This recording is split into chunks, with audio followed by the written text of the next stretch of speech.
Om Vakratunda Mahakaya Suryakoti Samaprabha Nirvignam Kuru Me Deva Sarvakaryeshu Sarvada Om Shri Mahaganapataye Namaha Om Shri Gurubhyo Namaha Harihi Om Sadashiva Samarambham Shankaracharya Madhyamam Asmadacharya Paryantam Vande Guru Paramparam Asmad Gurubhyo Namaha Shruti Smriti Purananam Alayam Karunalayam Namami Bhagavat Padam Shankaram Loka Shankaram Shankaram Shankaracharyam Keshavam Badarayanam Sutra Bhashya Kritau Vande Bhagavantau Punah Punah Ishvaro Guru Ratmeti Murti Bheda Vibhagine Vyoma Vyapta Dehaya Dakshina Murtaye Namaha Om Shri Medha Dakshina Murti Swamine Namaha Om Sahana Bhavatu Sahanau Bhunaktu Sahaviryam Karavavahai Tejasvinavadhitamastu ma Vidvishavahai Om Shanti Shanti Shanti Harihi Om Shri Gurubhyo Namaha Harihi Om Om Bhadram Karne Vishrunuyama Devah Bhadram Pashyemakshabhiryajatrah Sthirairangaye Stuttuvagum Sastanu Dihi Vyashema Devahitam Yadayuhu Swasti na Indro Vriddhashravah Swasti na Pusha Vishwavedah Swasti na Starksho Arishthanemihi Swasti no Brihaspatir Dhadatu Om Shanti Shanti Shanti Harihi Om Shri Gurubhyo Namaha Harihi Om. So Namaste once again everyone. Namaste. I hope you all must have seen my message. Yes, Guruji. Yes, Yes, please. Brief vacation that we are going to take. So after today's class, the next Mundaka Upanishad class will be on the 4th of August, Monday. Okay. So please make a note of that. And we will start today's class. So we are seeing the first mantra of the second section of the first Mundaka. We will chant the mantra. Tadetat Satyam Tadetat satyam Mantreshu Karmani mantreshu karmani Kavayoho kavayoho Yanyapashyan Sthani yanya pasyanthani Tretayam tretayam Bahuda Santatani bahuda santatani Tanyacharatha tanyacharata Niyatam Satyakamaha. niyatam satyakamaha. We can actually say both Satyakama and Satyakama. Both meaning are there. There are two different usages, but Satyakama also we can say, Satyakama also we can say. Yeshavaha Yeshavaha Pantaha pantaha Sukritasya Loke. sukritasya loke. Good. So we are in the last class discussing the last part of the Bhashyam of this mantra, where Bhashyakara is summarizing the meaning of the mantra by saying Yani etani agnihotradini trayam vihitani karmani tani yeshav panta avashya phalaprapti sadhanam ityartah. This is the last sentence of the Bhashya. So he says, those karmas which are in the form of Agnihotra, etc., which are prescribed in the three Vedas, if performed properly, are the means for the attainment of definite results which are promised in the Vedas. And apart from such promises made in the scriptures, there is no way to directly verify these claims, isn't it? Pratyaksha pramanam will not work. Nobody who has gone to Swargaloka has come back and told, oh, I went to Swargaloka, it was very nice. The Bhuloka Swargaloka, we can understand, go to America and come back and all that, but not to the real Swargaloka. But with the help of Anumana Pramanam, we can arrive at some broad inferences. And that is, if someone has a comfortable life, he gets whatever he wants. Good children, good wife, peaceful life.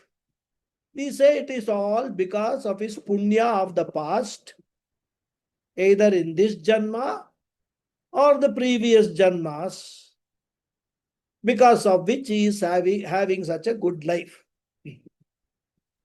And conversely, if someone is suffering, afflicted with some terminal diseases, etc., we again say it is the past karmas which are showing its results. Again, we must note, all these are just inferences, and we have no way to assert these conclusions with proof.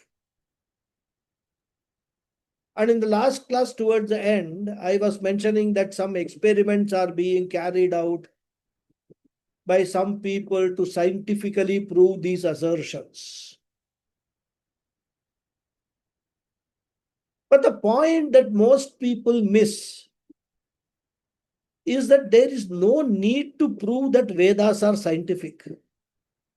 In fact, it cannot be proved, because science believes in drishtaphalam, the results which can be verified and experienced, which can be proven with data and all, observation. Whereas the area of Vedas is adrishtaphalam, punya papa, the result of which cannot be seen nor verified, but according to the scriptures, they can be experienced.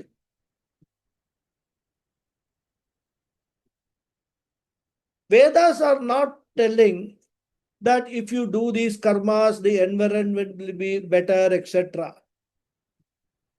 Maybe the environment will also be better, because these rituals, they produce a lot of herbs and things like that are offered as oblations, and the smoke which is coming out, fumes which are coming out of the homakunda, people say are very auspicious, very good, and it will clean the environment, etc. All that is there.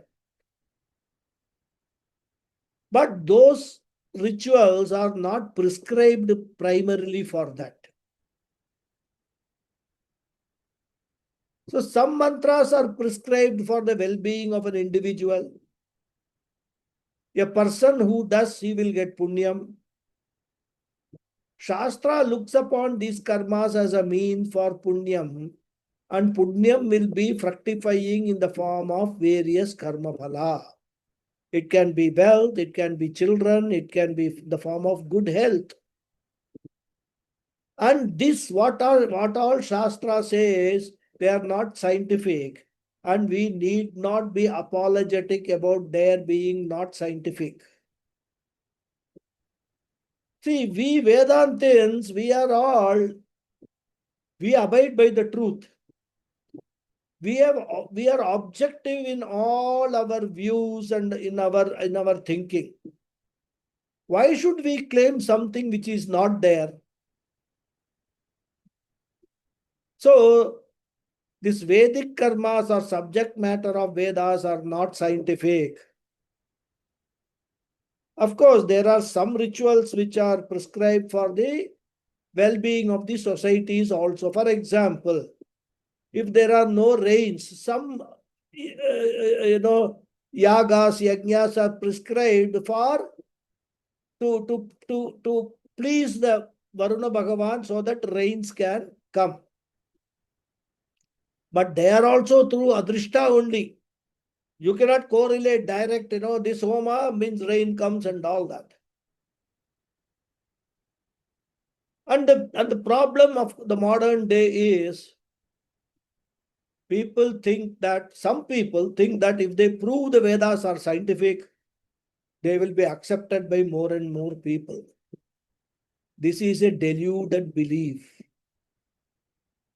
Following the Vedas or not following is a matter of one's choice. And we should be careful not to mislead the people. We must not make any false claims.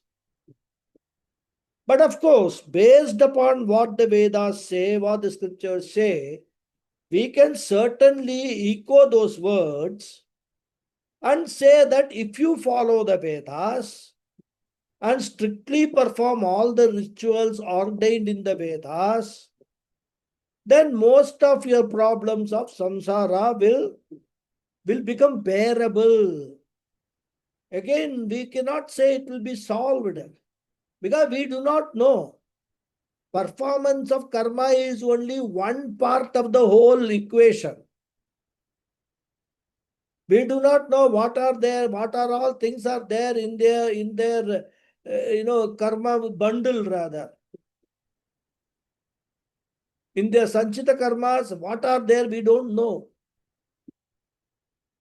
So what we should say, if you perform the karmas, whatever problems that you face, you will be able to face them courageously. They will be bearable.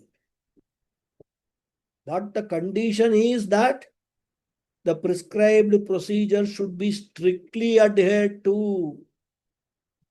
And there lies the problem in modern times.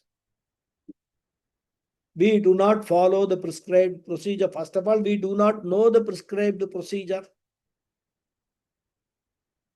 Even if the priests know the prescribed procedure, when they come to officiate on those karmas, they actually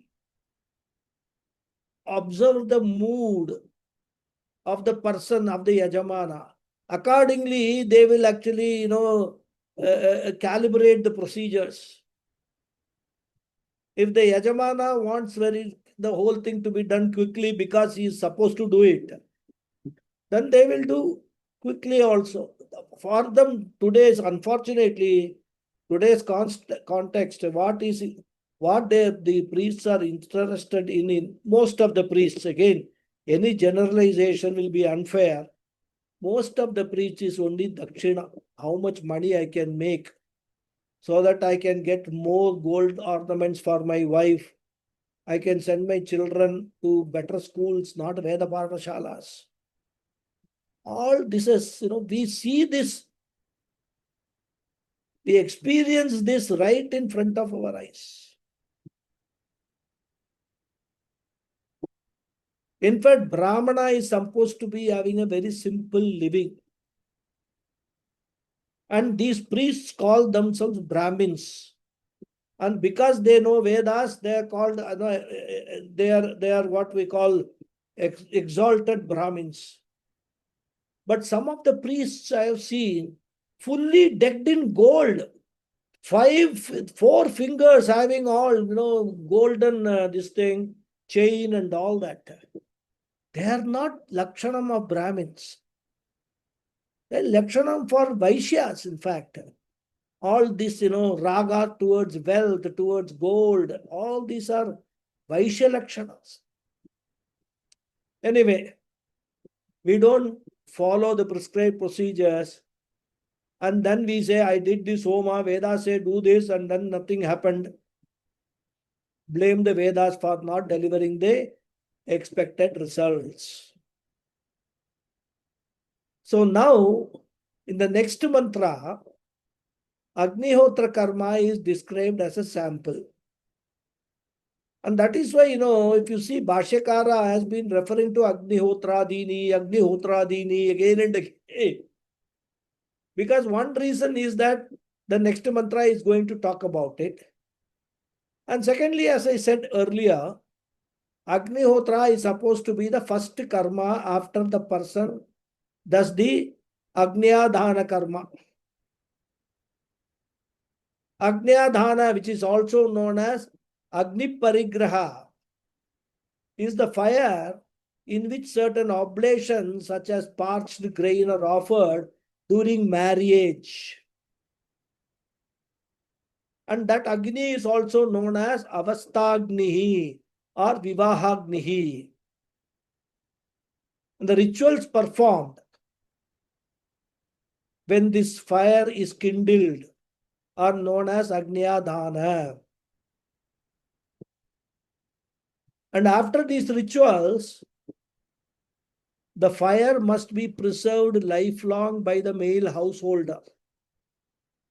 You see, this is one of the important requirement of the Vedic. In the procedures, the first thing is, whenever you are performing an yajna or a yaga or a homam, the fire should not be lit afresh.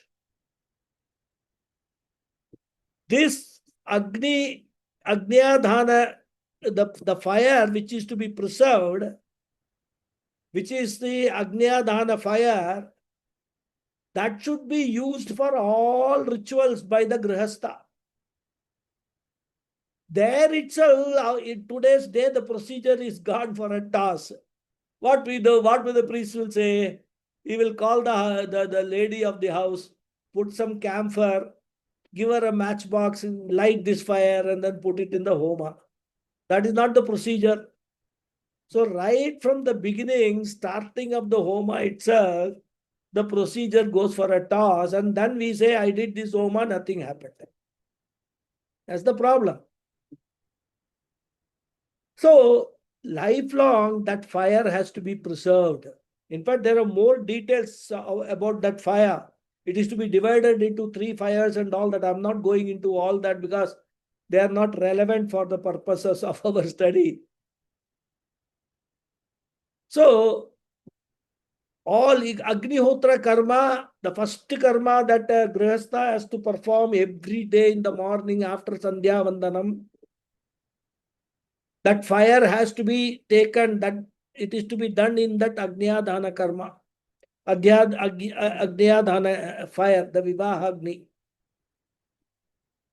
And therefore, being the very first karma, Agnihotra as a sample of karmas is described here.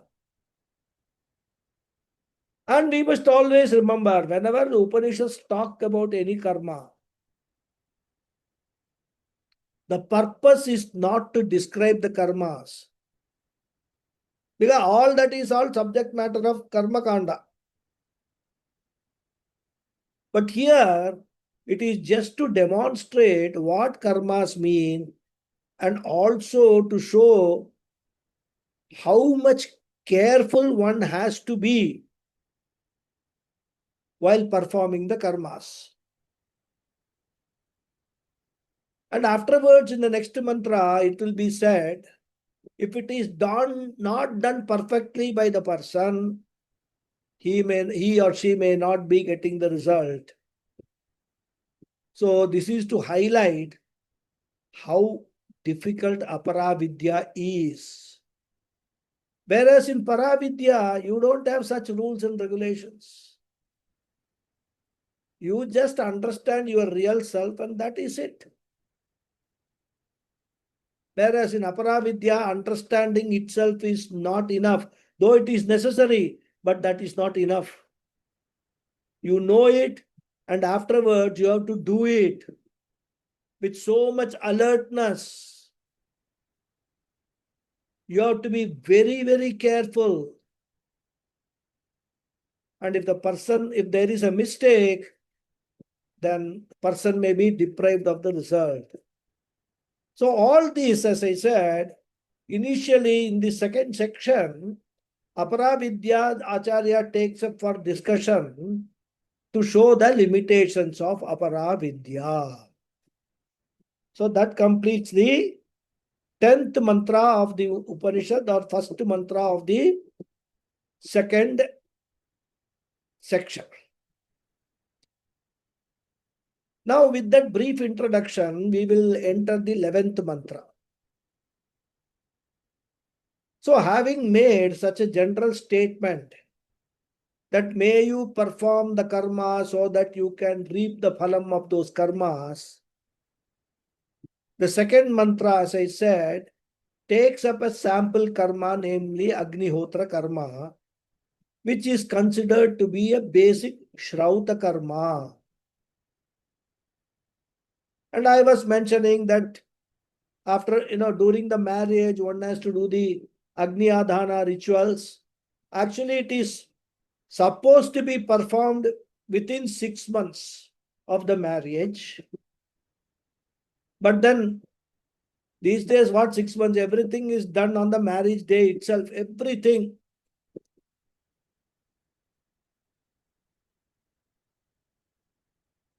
In fact, there is one more ritual during the marriage, which is seeing the Arundhati star.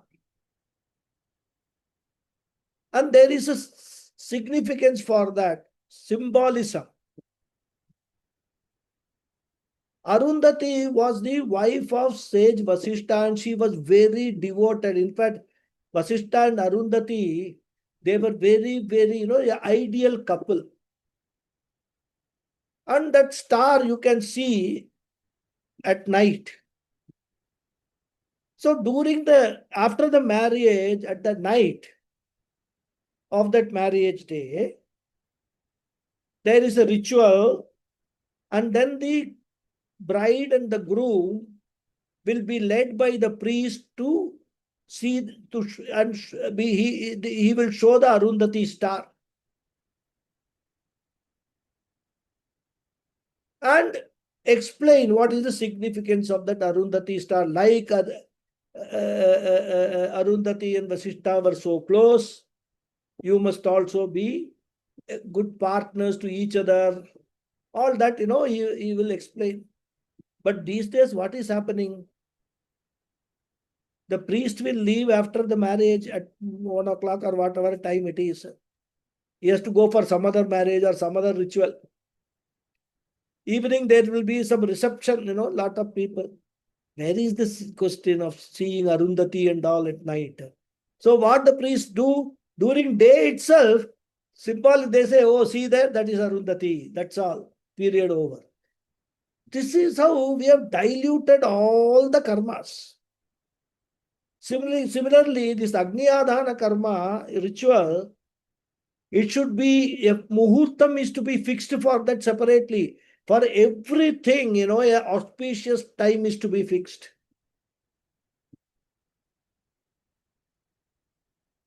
But all those systems are gone today.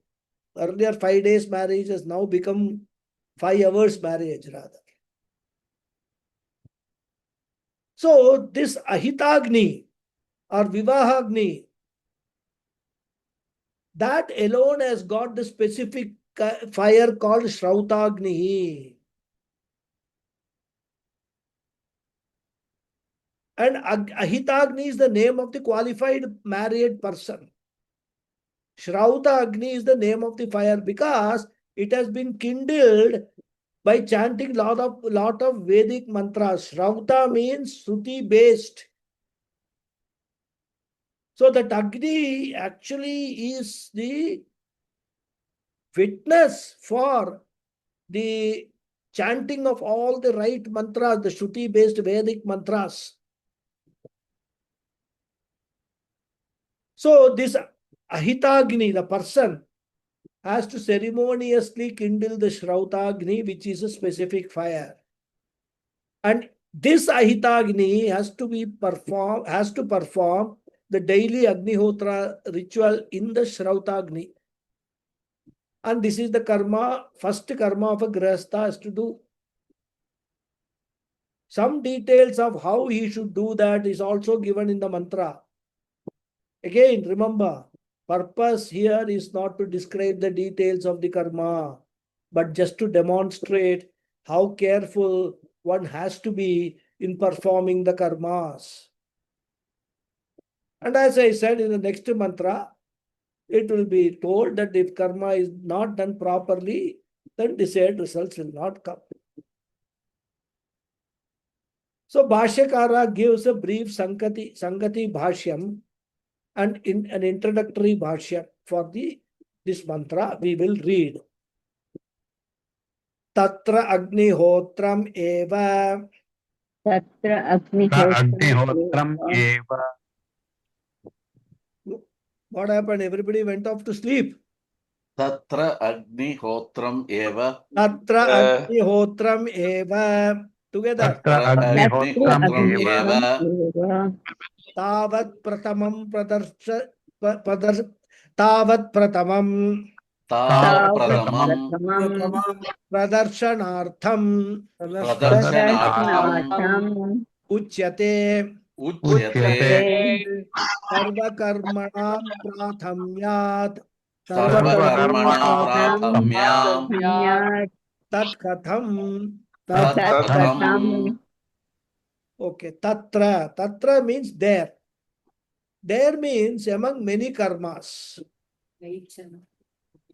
We have seen that there are many karmas, and it was said Tani Acharata Yani Karmani Apashyan in the previous mantra. So, which karmas the rishis saw? Tani Acharata, may you do all of them. So, all those karmas were referred to in the previous mantra. So, Tatra means among those karmas. Agnihotram eva tavat pratamam pradarshanartham uchyate. Tavat pratamam means first of all. Agnihotram eva. Agnihotra karma itself. Pradarshanartham uchyate. Uchyate means presented, told. Pradarshanartham for the purpose of demonstration. As a sample to give you an idea that what it means to do a Vedic karma. And Bhashyakara also explains why Agnihotram karma is selected as a sample. Because Sarva Karmanam Prathamyat. Because Agnihotra has got Prathamyam. Prathamyam is also, literally means the status of being the first. Because of being the first of Sarva Karmanam among all karmas. So since Agnihotra is the first karma, primary karma among all karmas, therefore Agnihotra is presented as a model, as a sample, as a demonstration. And he raises a question, Tat Khatam, how is it presented? So Bhashyakara, this is a rhetorical question. How is it presented? Means how that Agnihotra karma is presented in the Shastra, that is being answered in the next mantra.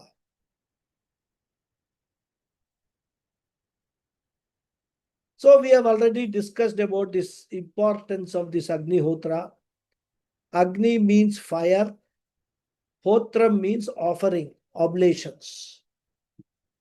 So simply put, offering oblations in the fire is called Agnihotra karma. Agnaye hotram, Agnihotram. And it's a simple primary karma for a grihastha who is leading a Vedic life. And we have to explain all this because nowadays people don't lead Vedic life. But those who are leading Vedic life and when they get married, then they have to do this Agnihotra karma. And most importantly, this karma has to be performed along with wife. That is why this karma can be performed only after marriage. And I explained about how ceremonious this fire is installed, etc. Shrautagni. And as I said, the Shrautagni consists of 3 Agnis. three fires called Garhapatya, Ahavaniya, and Dakshina fires. Agnihotran karma is to be performed in the Garhapatya fire. Other two fires are also meant for special types of rituals and sacrifices. And in fact, when the son gets married, the Agni used for his Agniyadhana karma has to come from this Agni, this Garhapatya Agni. So this Agni is transmitted from generation to generation. And even after death of the person, the Antyeshti karma of the person, this Dakshina Agni is used. And therefore, these three fires have to be maintained throughout one's life. It is said, Yavat Jivam Agnihotram Juhoti. As long as the life is there, one needs to continue to do Agnihotra karma. As long as one is a grihastha, one has to do the Agnihotra karma. The only exception is when one takes formal sannyasa diksha. When this Agnihotra karma can be formally given up. Now you may ask one question. What you said that this karma has to be performed along with the wife. Now, suppose the wife passes away before the husband and wife is not available to perform this karma. Then what will happen? Can he stop the karma at that time? The answer is very simple. Of course, exceptions are there. At a very young age, the wife passes away and all. But generally, those days people had long lives because of the healthy life they led. Generally, by the time the wife passes away, they would have reached the Vanaprasthashrama stage. And Vanaprasthashrama, the predominant karma is upasana, meditation. And therefore, when you take to upasana as the pradhanya karma, you can give up Agnihotra karma. That is another exception. But these are all very great details, very interesting details. But these details are not relevant for the topic under discussion. If we go into it, then there are lots and lots of details in the Vedic scriptures, which, as I said, are interesting to know, but not useful for mumukshus like us. And moreover, no, these have become almost totally irrelevant in modern times. But then, to keep your interest, I thought some details I will share. Because this mantra is dealing with Agnihotra karma. So with this brief background, we will enter the mantra. Okay. We'll chant. Yada lelayate Yada Yada lelayate lelayate charchihi harchihi samidde samidhe avyavahane havyavahane tadajya bhagavantarena tadajya bhagavantarena ahutihi ahutihi pratipadayet. pratipadaye. So the Paracheda is simple. Yada lelayate hi archihi samidde havyavahane tada ajyabhagav antarena ahutihi pratipadayet. So as I said, Agnihotra is described in this mantra. And the details of how Agnihotra is to be done is given very briefly. Not all details are given. By reading and understanding this mantra, one will not become an expert or even become qualified to do the Agnihotra mantra. And that's why Bhashyakara has also written a very short Bhashya, where there is nothing much to explain in this mantra. It's a very simple, straightforward mantra. How Agnihotra karma has to be performed. Basic some steps has been outlined. So let us see the meanings of the word meanings. Yada lelayate hi archihi samidde avyavahane. Yada means when. Havyavahana means the fire. Havya means oblation. Vahana means the carrier. The what you can call transport. That which is offered, either ghee or fire or barley, rice, whatever is offered, that material is called havya. And vahana, as I said, carrier, courier, or whatever you call it. So that which is carrying the havyam, the oblations made to the various devatas is called havyavahana. And since the oblations offered to various devatas is carried through the fire in the Homa Kunda, that fire is also called havyavahana. That is the meaning of the word havyavahana. Any fire is not havyavahana. The fire in your gas stove is not havyavahana. Only the fire in the Homa Kunda in which oblations are offered to devatas, that is havyavahana. So the oblations offered to Indra Devata, Varuna Devata, Prajapati, etc. are carried to the respective devatas by Agni.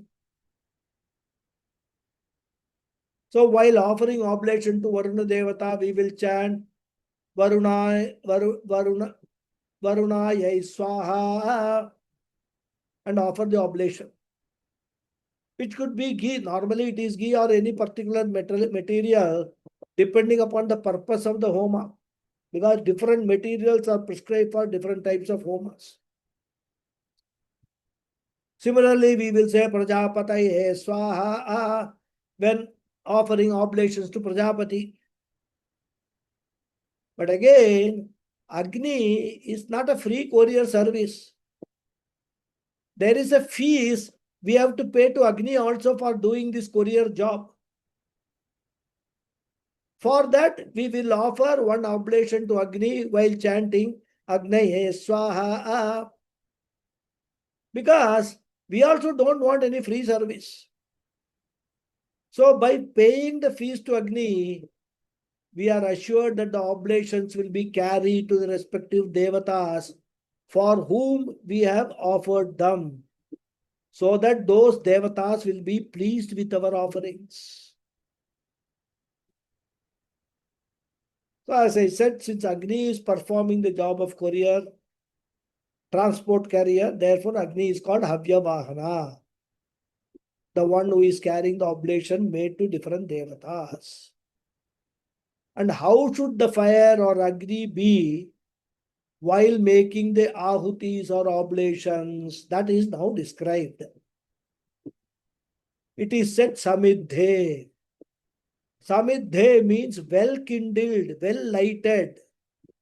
Samyak idhe samidhe. It should be well ignited. The flames should be seen. If the flames are not seen, oblation should not be offered into a smoky fire. Now, how do we know that the fire is well kindled? What is the indication? The mantra says, He archihi lelayate. He we can translate as and.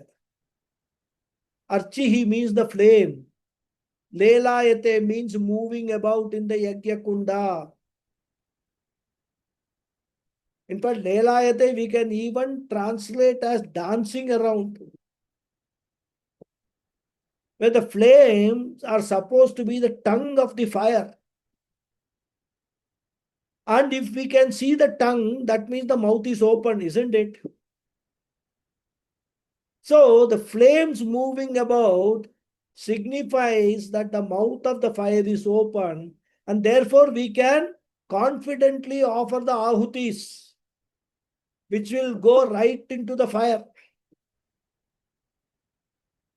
So when the fire is in the Homa Kunda is well kindled, well ignited, flames are moving about, tada ahutihi pratipadayet. Tada, then, pratipadayet, one should offer what? Ahutihi, oblations. So when the fire is well kindled and the flames are moving about, one should offer oblations.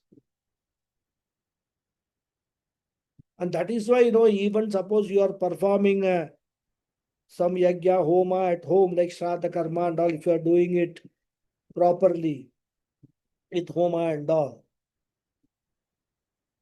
you must offer the oblations only when the flames are very well lit. And of course, normally the priests will ensure that. They will actually fan the flames and then put some ghee and all in that so that the flames comes up. Agni's mouth is open, and then you can make the offerings. So now, next question will be there.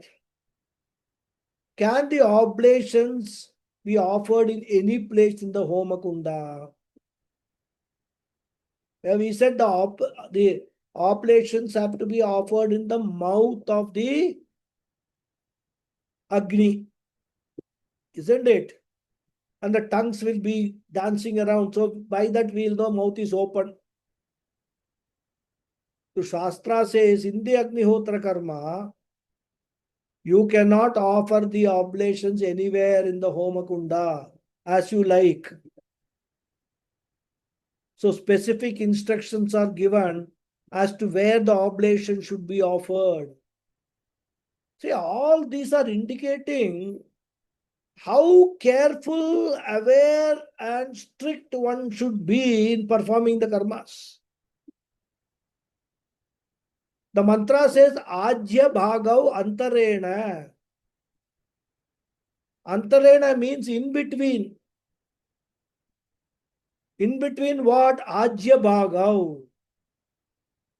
So let us understand what is meant by Ajya Bhagav. As we know, the Yajna Kunda or the Homa Kunda will be square-shaped fire pit. And you will be, the Yajamana will be sitting facing the east. Therefore, on your right side will be the south side, on your left will be the north.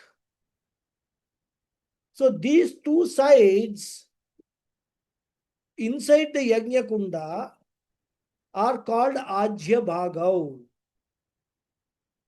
And this reference comes from the instructions for the performance of a karma called Darsha Purnamasa rituals, where oblations, Ajyam, is made into the Yajna Kunda in the north and south sides. See, when you are doing Agnihotra Karma, you have to offer the oblations in between the Ajya Bhagav, whereas in Darsha Purnamasa rituals, the oblations, that is Ajyam, the ghee, is offered in the north and south sides of the Yajna Kunda. These are all the specifics, how strictly one should follow what is said in the Vedas, the Vedic prescriptions. So the two sides of the Agni Kunda put together is called Ajya Bhagav. And as I said, in the case of Agnihotra Karma, the oblation is to be offered antarena, in between the north and south direction, that is in the middle of the fire pit. It should not be offered in a corner or on the sides, but should be offered right in the middle. And this central portion is called Avapasthana. Bhashyakara will later on say in the Bhashya. avapasthana.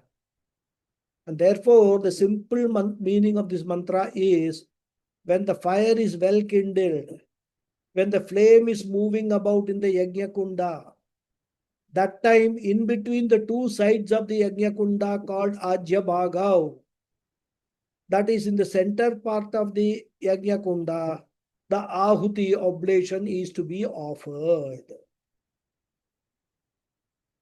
That is the simple meaning of the mantra. Now we will see the bhashya. We will read. Yada eva. Yada eva. Yada eva. Yada eva. Yada eva. Indanaihi. Indranaihi. Abhyahitaihi. Abhyahitaihi.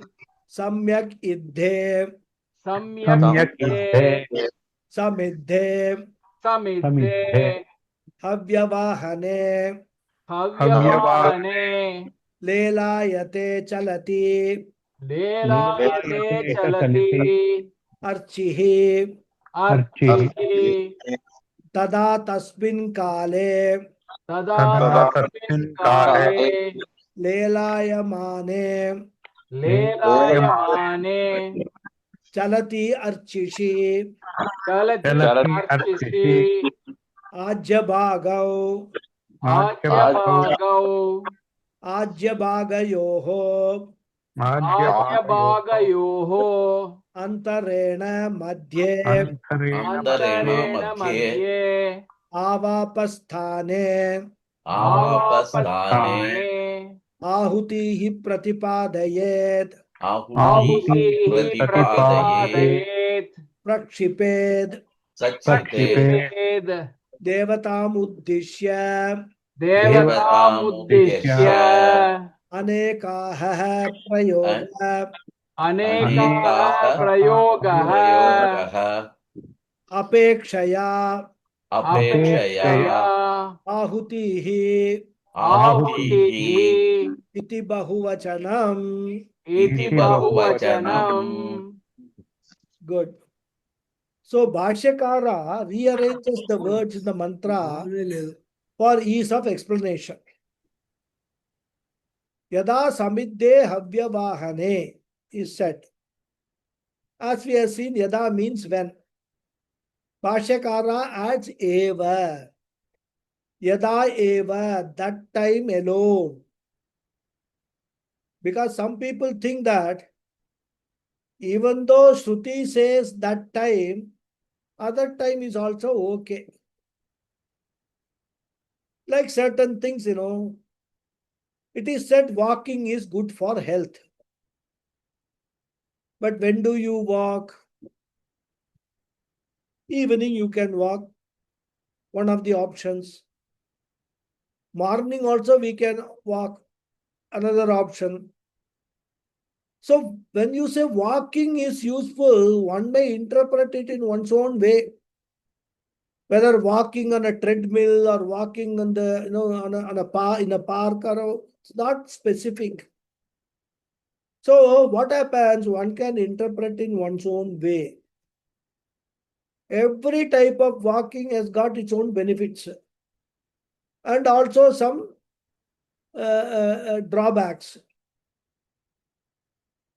For example, if you go for morning walk, let us say from 5 o'clock onwards, even 5 o'clock, then you will not be able to perform your Sandhya Vandanam karma in the morning. But by the time you go and come back, it will be 6 o'clock. Then you wouldn't have taken bath before that. You'll take your bath and all, it will already 7 o'clock. Not time for Sandhya Vandanam. Sandhya Vandanam has to be done before the sun, just before the sunrise. So there's a drawback. There's an advantage because air will be fresh. You will feel very fresh morning walk, but you cannot do Sandhya Vandanam karma. So everything has got its plus and minuses. But Bhashyakara doesn't leave anything to interpretation. And therefore he adds eva. So yada eva means only when.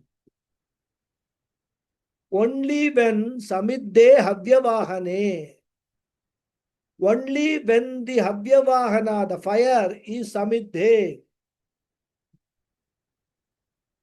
Samidde, he says, is equal to samyak iddhe.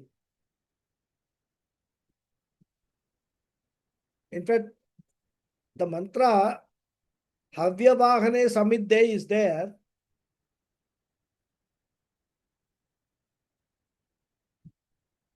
No, samidde havyavahane is there, the mantra. So samidde should come first and then samyak iddhe should come. But Bhashyakara's style, he is explaining samidhe after the word avyavahane. Samidhe should come first, then samyak iddhe. But Bhashyakara's style puts explanation first and then states the word. Samyak iddhe, samidhe, he says. Samyak iddhe means well kindled. What is meant by well kindled? He says, Indanaihi abhyahitaihi. Abhyahitaihi means offered. Indanaihi, by the fuels used, like the cow dung cakes, dry sticks of a banyan tree, etc. So the ritual fire is well kindled by the fuels which are offered. And here again, Bhashyakara is very particular. He also indicates how the fire should be well kindled by offering the necessary fuel. And that's why, as I said, we might have observed during homas at home or even temples, priests will always keep the fire in the homa kunda constantly burning by offering some cow dung cake, sometimes even pouring some ghee. So the flames are generated and they move around the fire pit. And it is very important the ahutis or oblations are offered only when the fire is well kindled. So when the fire is thus well kindled, then what happens? Lelayate. Lelayate means moves about. Bhashyakara says equal to chalati, which has also got the same movement. Chalati also same meaning. Chalati also means moves about. What is moving about? Archihi. Archihi means the flame. So when the flame is moving about, tada. So two things are said. When the fire is well kindled and when the flame is moving about, it means it is not a smoky fire, it's a well kindled, well lit fire. Tada, at that time. Tada also Bhashyakara explained, tasmin kale, at that time. All very simple words.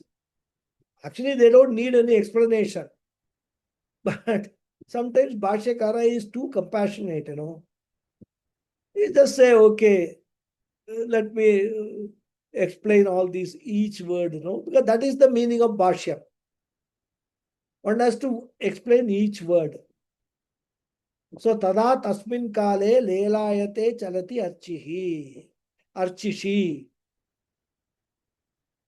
Now, here, of course, there is some Sanskrit involved. For those Sanskrit students, others can just ignore this or just listen rather. Lelayamane is a kridanta. Vartamana kridanta. Chalati is also Vartamana kridanta. So here it is not a dhatu, verb. Chalati here is not like gachati. Chalati is the seventh case of chalat shabda. Like seventh case of gachat is gachati. So seventh case of chalat will be chalati. Archishi means the flame. That is also the seventh case of archish shabda. So all are locative cases, adhikarana karakas. So the meaning of lelayamane chalati archishi would be into the flame which is moving about. So that location becomes very important, and Bhashyakara uses these particular Sanskrit grammatical usage in order to indicate that what this mean is the location. So both these words, Lelayamane, Chalati, are adjectives to Archishi. Of course, all these things are only important if you are interested in the Bhashyakara's approach towards Sanskrit grammar, how he does it. Anyway, so one has to offer the ahuti into the flame which is moving about, which is dancing. That is the meaning here. But the flame can be there in any part of the Homakunda. It can be on the sides also. It can be on the opposite side of the person where he is sitting. It can be anywhere, isn't it? On all four sides of, or in the center also. So where is the ahuti to be offered? Not anywhere. In Laukika Karma, we can say, how does it matter? But in Vaidika Karma, there are specific instructions, and those instructions have to be strictly followed. Shastra says the ahuti in the case of Agnihotra Karma has to be offered only in a particular spot. And then only Havyavahana will do its job of courier. It's like the mail boxes installed on the streets by the postal department. Now, in my younger days, and many of you also probably would have experienced it, these mail boxes used to be found almost in every street corner. Nowadays, I don't find that many. But maybe the mails also dropped because of email and things like that. And these mail boxes used to be of two colors, red and green. If it is a letter to be sent within the city, one should put the letter in the green box. If it is a letter sent to be outside the city, it should be put in the red colored box. Otherwise, what will happen? In sorting, it will not go, and the letter could be lost and not delivered to the addressee at all. So similarly, if the ahuti is not offered at the correct spot, it may not reach the devata for whom it is offered. So all these highlight the perfection one should achieve while performing these karmas for them to give the desired results. And therefore, specification is given. So what are the specific instructions? First, it should be offered in the Ajya Bhagaha. As we saw in the mantra itself, the ahuti has to be offered Ajya Bhagav Antarena, in between the two Ajya Bhagaha, right side and left side. That is the center of the Yajna Kunda. Bhashyakara explains the word Antarena as Madhye Avapasthane. Madhye means in the middle of the two Ajya Bhagas. And he gives one more technical name for that place. Avapasthanaha. Avapa means throwing or offering.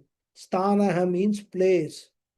So Avapasthanaha means the place where offering takes place, where something is offered, which is the middle, Madhye, in the center of the Agnikunda. Ahutihi Pratipadayet is there in the mantra. Ahuti should be offered. Pratipadayet is Vidilinga Lakara, having a potential mood, expressing a wish or desire, means which ought to be done. So Ahuti or oblation should be offered, which can consist of payaha milk, tandula paddy, rice, yavagu, rice porridge, whatever you want to offer, whatever is prescribed. But of course, for different offering, different result is there. So ahutihi pratipadayet. Bhashyakara says pratipadayet is equal to prakshiped.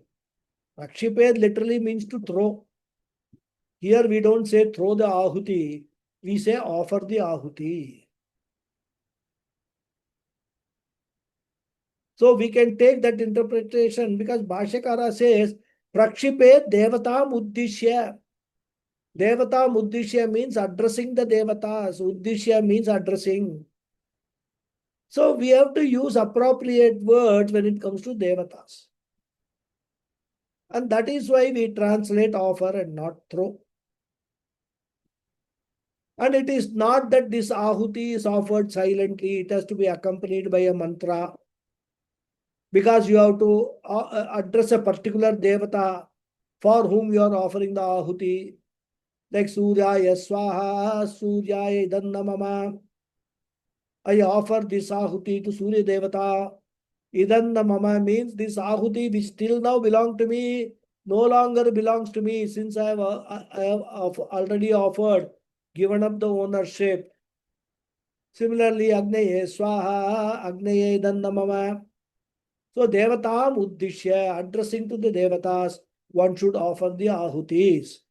One should offer the obligations. So with this, the commentary on the mantra is completed. Now, there is one grammatical problem in this mantra. If you know Sanskrit, you will certainly get this doubt. As I said, if you don't know, no problem.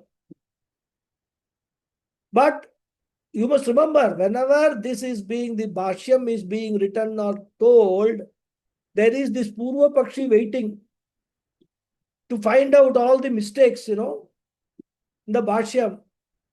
Proofreader mind, the Purva Pakshi has got. So he will wait for Bhashyakara to complete his Bhashyam on the mantra and then pounce. What is the grammatical problem? It's not a big thing. We will see in the next class because time is over. I don't want to detain you longer. We will then continue to the third mantra in the next class. Okay.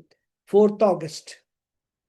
Om Purnamada Purnamidam Purna Purnamudachyate Purnasya Purnamadhaya Purnamevavasishyate. Om Shanti Shanti Shanti. Harihi Om Shri Gurubhyo Namaha. Harihi Om. Dhanyavadaha. Thank you all. धन्यवाद गुरुजी. Namaskaram. Have a nice vacation. Hari Om धन्यवादः Guruji. Thank Guruji. you. धन्यवादः. Thank you. Dhanyavad. Enjoy your vacation, Guruji. Thank you. Thank you very much. Namaskaram, Guruji. Thank you. Namaskaram. Thank you. Enjoy your vacation, Guruji. Thank you. Hari Om. Guruji, Hmm. the offering to Agni, north, center, south. Now there is a probably logic in this. When the flame is so high, if you offer the ghee in the center, there is every likelihood you may get injured. Because it immediately catches fire. No, it immediately Yeah. catches fire. That is true. That is true. But I don't think that is the purpose for which, because all it says is flame should not be a huge conflagration. See, that's why, if you observe the true. priests, their job is, if there is a huge conflagration, they will put some cow dungs. To suppress it. To suppress it means not to completely extinguish it. True. Control But it rather. Control it rather. Yeah. So, and they will also tell you, be careful while offering, don't burn your hand and all. They will warn us rather. So you're right that the flames, if they are high and if you are offering it with a small spoon, it will be It will hurt you. have You its can get hurt consequences. yourself. But that's Normally, why not a spoon. They offer with that leaf, no? leaf or these days wooden ladles are there. No, Wooden ladles are there. that they are Correct. there. So both are used. The leaves are used. The mango leaves are used, or the wooden ladles are used. But yes, you are right. But that is controlled by this. But the direction which Shastra gives is for a different purpose, because that is the place where the devatas come and wait for the ahutis. Whichever devata, for example, Darsha Purnamasa, Darsha is a Shraddha karma. So Shraddha karma, you have to offer the ahuti in the south side. South. Paurnamasa is a homa, you have to do it on the North side. on the Paurnamasya day, on the full moon day. So that has to be offered on the north side. So that is why that side represents the presence of the devatas. Pitris or devatas, all that is there. So in Darsha Paurnamasa, different Agnihotra is to only to all the Varuna Devata, Prajapati, and all that. Okay. So that is in the center. That will go. That is all this thing. As I said, if you read the Jaimini Bhashyam or any other commentary of the Karma Kanda, all these things are fully explained there. Hmm. But we are not in Karma Kanda, we are in Jnana Kanda. So we will be, and it's very interesting to know, I mean, if you have got that inquisitive mind, why certain things are being done in a way that is prescribed. There is an explanation for everything which is there in the Shastra. Hmm. But it's a huge, and you can imagine, for these Upanishads itself, so much of literature is there that Bhashyakara chose to write commentary only on 10 Upanishads. That too exhaustive commentary, and there are 108 Upanishads. So and Upanishads form 20% of the entire Vedic literature, 80% is Karma Kanda. You can imagine the amount of reading that you will have to do if you have to go through Karma Kanda. That's why in Veda Padashala, they take 12 years, 15 years, and at least they don't go through the entire thing, but many important rituals, their significance are taught to the students. Hmm. And that is how the Purohits who come to perform rituals or to preside over the rituals in our houses and all, they are able to explain some of those things where they have learned it in the Veda Patashalas. Hmm. So that is how the whole system is, education system was. Now, of course, it's Yeah, all more true. academic interest only. Now you said no offering Varuna Devata for the rains. Yeah. Now, modern times, it has become cloud seeding. It become cloud feeding. That is so. But that one must understand that all these devatas are residing in our body itself. True, true. Every part, the upper palate Hmm. Hmm. is the place for rain, Varuna Devata. Okay. When you study the Rudram, the Mahanyasam or Lagunyasam also, Hmm. where you are visualizing each Devata in each part of your body, there this comes. This, because the saliva which is generated Saliva is generated from and the saliva is a very important thing. for digestion. Just as rains are important for the growth of crops, this saliva is important for the digestion. Hmm. Hmm. And that is why the saliva is at the individual level, it is a Varuna Devata who is giving this. So if you actually understand those mantras and things like that and all, such a beautiful, I mean, if you must be intellectually tuned to those things, of course. Hmm. Hmm. You can say, what nonsense, who is interested in all this? What it will give me? Will it give me some money? It will give me a house. If you ask, then you'll say, don't read all these things. Very true, true, true. But if you have got that inclination, these things are so, when you are even chanting the mantras, if you know the meaning, it Yeah, just correct. you get absorbed in that meanings rather. Correct, It's correct. very beautiful rather. That's what meditation is all about. Meditation is not only just verbally chanting the mantra, knowing its meanings, meditating upon the meanings is what is meditation. So that is Hmm. all part of our Sanatana Dharma, the Vedic culture. We have got an opportunity to understand some of them, so let us use that. One more small thing in Bali,